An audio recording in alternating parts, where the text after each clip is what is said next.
Hey guys, it's been probably close to about 3 years since I've been on this channel and uploaded any content for you guys to watch. Truth be told, life takes a hold of you after you graduate high school. Still, can't believe it's been about 3 years since I graduated and started doing all those vids that you guys used to watch back in the day. Occasionally, periodic thoughts of 11 have definitely popped up in my head, and I simply could not leave everything on a typical note that I used to back in the day when I was a teenager. So in this vid, I guess the only thing I plan to accomplish is basically recollect on the good and the bad of Final Fantasy XI through Valera's eyes, and tell you how it was and how it is up until I left Vana'diel. This time with a lot more construction and a lot less venting. So with that being said, let's begin. Also, I'm reading this from like basically a script form because I felt it'd be a lot more proper and structured versus off the top of my head like I used to do. So let's start with the beginning. Final Fantasy XI was something entirely new to me. I come from a competitive gaming background, from Halo 2 to Halo 3, fighting games, FGC, so let's say Tekken, Mortal Kombat, DOA, stuff like that. So it was completely new to me. It was the first MMO that I ever played and easily the most difficult. I originally had a Hume, but after a party in Valkyrie Dunes, I would go and create a Mithra. The original plan was to go Red Mage the entire way, but after seeing a friend play Blue Mage, I immediately said that's the job for me.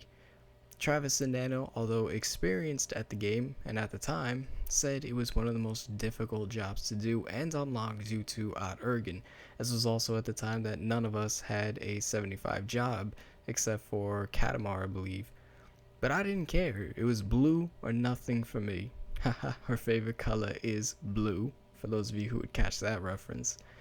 Also, Valera the Myther, as you guys would come to either love or hate her, the name was supposed to be V-Era, a name derived from the bunny women race from Final Fantasy Tactics Advance, aka my favorite Final Fantasy game of all time. But at that time, I was probably high because I couldn't tell the difference between a lowercase L and a capital case I. So Valera, the name completely, was a complete mistake, but it wasn't one that I would regret. Now, Rama was a horrible server, and easily second to none the most elitist right next to Bahamut. It wasn't called Drama Rama for absolutely no reason. I had many confrontations on that server, and my name would become infamous right next to Val Scarface and Grim Peter, two guys that in my eyes did absolutely nothing but help others, including myself. Needless to say, we became good friends up until the day that they would quit. Hell, my first samurai experiences were from Grim Peter's teachings, so first person I ever learned how to play samurai from was through him. Let's not forget God's Link Shell. My first endgame Link Shell that was notorious on Rama. If you played on Rama back in like '08, you know who they were. Now, I say that because they were the only Link Shell in history to shout and not Ergen for help on Dynamis Juno, and had a leader who was infamous for trash talking other Link Shell's names. Needless to say, Gods was a hated endgame LS and only lasted a couple months after I joined. Hell, by the time I accomplished my GK limit fight for Blue, I was already in a different Link Shell. Eventually, though, I'd leave Rama at my own discretion and go to Midgard with an invitation from Scryer himself. Midgard was awesome. I had way too much damn fun on that server. Endless amounts of parties, mixed with a good Link Shell, aka Moogles, would essentially mean life was good on Final Fantasy. I'd even go as far as to say is that me and Scryer were like brothers for quite some time, as we both shared the same passion for the entire game. By the way, shoutouts to Devin. All the beef that we used to have, it's squashed. It's been long squashed by now. It's not even worth it. So, hope you've been doing good too. And eventually, I'd meet Farsha, aka June, as well as pretty much everything got interesting. Eventually, though, Scryer and myself and four heads of Moogle's Link Shell had plans to steal Dynamis currency using an alternate character, then transfer the money or the endgame currency to one of the heads and then split profits from there. I would volunteer my alt Amari for the job because I'd be able to get his red mage to 75, which is something that I've wanted for a long time. Call me a scumbag for that shit, but shit happens, and I never said I wasn't guilty of stealing back then. Eventually, though, those plans never happened, and days went on as usual until Midgard merged with Quet's server. Then hella shit would happen. I'd leave Moogles, meet new friends, steal a Hagen, and sell it from somebody who trusted me, and get suspended and GM jailed for 2 weeks, which was recorded but never actually uploaded. I find it humorous looking back at it. I still have that footage, and I just couldn't believe how much of a fucker I was back then. Arguments and drama and a whole bunch of yada yada in between would consume me on quests, and once again I would hop servers, this time to Velfor. Velfor was like Midgard, but with even less drama and a lot more action. I'll be the first as well to say Mallory is basically like my little brother. I completely, like, that dude is one of the coolest motherfuckers I've ever met. Shout outs to you, Mel. I hope I get to meet you one day as well. Too damn cool and too damn nice. But I'd experienced a lot on Velfor. From ZNMs to completing a storyline finally, the only one I would ever complete, a Crystalline Prophecy or ACP. I'd also learn how to properly dock kite as a blue mage and hone all the potential the job had to make sure I knew and understood what I was doing. Because I felt that if you couldn't solo Darkspark, imps, and certain ZNMs, you shouldn't be playing as a blue mage. Yes, I took that job very seriously. Eventually, though, I'd leave Velfor on good terms and go back to Quetz. I still have that signed Scorpion harness, by the way, Mel. Never got rid of it. Quetz was a shitty server. I'm not saying it was bad as bad as Rama, but it was still a shitty one nonetheless. So I would pack up my bags one last time and leave to Fenrir, aka the retirement server. Me and June would sit there and call people zombies because no one ever did anything on that server. It was like the fucking retirement center for players who have done it all and honestly didn't have much to do but stare at the auction house all day. Eventually, I'd quit the game altogether, feeling that it's lost all of its original core values, and move on from Vana'diel, aka when Abyssia happened. Let's talk about expansions. My favorite expansion is Odd Ergen. I felt that Odd Ergen was FF11 at its prime. It was like Square listened to everyone who fought Absolute Virtue and said, "Oh, you niggas want difficulty? Alright, we'll show you how fucking difficult things can get in this game." Ergen was retarded difficult. Like, it was nuts. Along with some of the best looking areas in the game, and of course, the true difficulty. For those who never played Final Fantasy XI, this MMO was not for the casual player. I don't care who the fuck says or tells you otherwise. That game was not for the casual audience.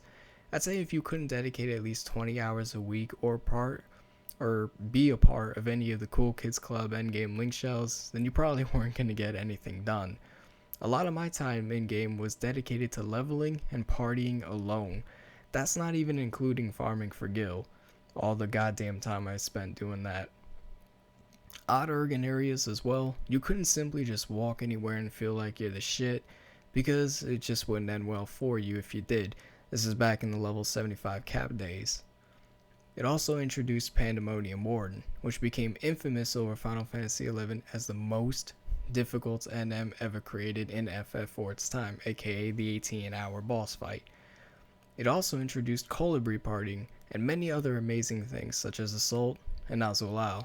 And of course, let's not forget Puppet Master, Corsair, and of course, her favorite color, blue.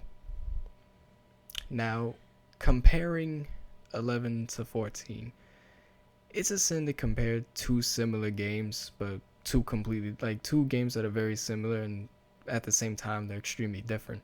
But I'm gonna try. Final Fantasy XI was the epitome of difficulty. Absolutely nothing was handed to you on a silver platter, making you earn everything from shitty AF armor you'll never wear to that, except for that one piece of gear you always wanted. And even to the thousands amounts of gear that you always wanted anyway. 14, on the other hand, gives you everything on a silver platter with gold lining around the edges. And I'm not complaining at all because that's the way the game was designed for the casual audience. 14 has a lot of mechanics done right. For instance, leveling is much faster paced. Between Leve quests, aka Fields of Valor, and Fates, aka campaign battles done right, everything's fast paced. Even though leveling is still a grind, it's done right. Also, you get EXP for just about essentially anything you do. Going to new areas, you get EXP. Doing quests, get you EXP, as well as good gear half the time. And also, not a huge the market board is not a huge deal in this game, whereas in 11 all the decent gear you got was probably from the auction house, with every overpriced piece every single time. Remember those days? Also, no NMs this time around. Remember those days of camping Carby for Joyees? How about me Degi and Qdami? Goddamn 24-hour repops. Many, many nights were spent alone trying to get those sons of bitches. I can honestly recall back in Midgard days, Moogles, we'd roll in there 12 or more deep for Carby alone and sit there until 2 o'clock in the morning praying to God that he pops, just cause some of us were about to pass out. I feel that the auction house needed to be redesigned, if it was to ever get redesigned, to make gear more accessible for the new players and just players in general playing 11.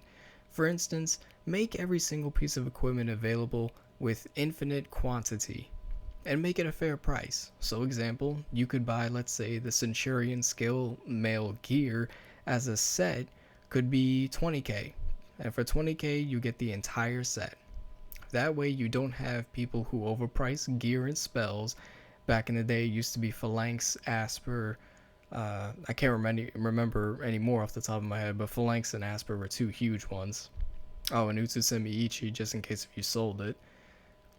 And that way players don't end up buying gil from RMTs. So you keep the profit from us, the consumers, because if you do the math technically, at least I feel, RMTs get the better end of the deal. For $15, and now this is back in the day, for $15 you get 2 mil. So the potential business for the RMTs is larger than just the $15 a month you spend just to have the right to play the game online. You spend more money, more than likely, you spend more money from the RMTs than you do giving it to Square. And also make the rare EX items drop rates a lot easier. I don't think people camp Valkyrie Emperor or Leaping Lizzie anymore, but I'm just saying, make the drop rates easier and more accessible. In the end, I've thought about returning to Vana'diel and redoing the entire documentary from the ground up, but after realizing I've completely forgotten and gotten rid of all the information I had for Valera, with all the amount of gear and gil I had on her, starting a new character and having absolutely no access to any of that as a backup, aka the Emperor's Hairpin, Bound Boots, or Yoriete's Bow, Corinza's Sode, and stuff like that, it would just really suck to try and re-obtain everything all over again.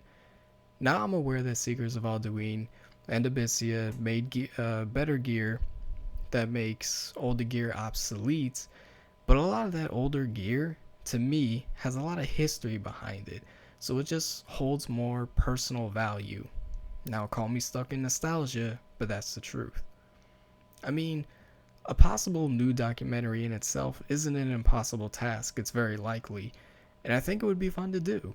It'd be a huge time killer, which at the end of the day, I may or may not have. There's only 24 hours in a day, and we all have bills to pay, I'm sure. If it was to ever happen, however, I'd like to redo Blue Mage, Ninja, Samurai, Ranger, Dark Knight, and possibly level Dancer, Dragoon, Red Mage, and Puppet Master. I'd like to do Nazul Isle again and obtain Askar Corzin, because that's one of the pieces of gear that I absolutely loved. I just could never obtain it. And even meet new faces. and make a link shell that truly would feel like a family, which is a goal that I always had when playing Final Fantasy XI, was to make a true family-related social link shell. Whether or not it will happen has yet to be decided. In the end, I feel like 11 may have some years left to it. The business model, the ultimate business model in a business is never end a goldmine cash cow. But Seekers of Alduin didn't help sales at all, and turned off a huge portion of the old school audience that's been following since day one. At this point, telling when will it all end is not something that I want to estimate, because in my heart, Vana'diel is something I can never forget, regardless of my occasional venting, and I did enough of that already. So I do hope they keep 11 alive for many years to come. But will it outlive 14 is something I couldn't answer, nor could anybody in this world. I would also only level jobs to 75, not to be nostalgia retarded, but just to make it feel a little bit more like the old 11. Thanks guys for taking the time to watch this probably insane long video recording of me just recollecting on an old game. If you wish, I already have a 14 documentary series going on another channel, aka CelesDawn. I'll leave a link for you guys in the description if you want to go watch that, along with many game walkthroughs and projects that I'd been doing in my spare time. If I were to ever redo the documentary series for 11, it would not be on this channel, only because I want to leave this one untouched, so you guys can see 11 the way it used to be. In the end, I met many friends and faces in Vana'diel.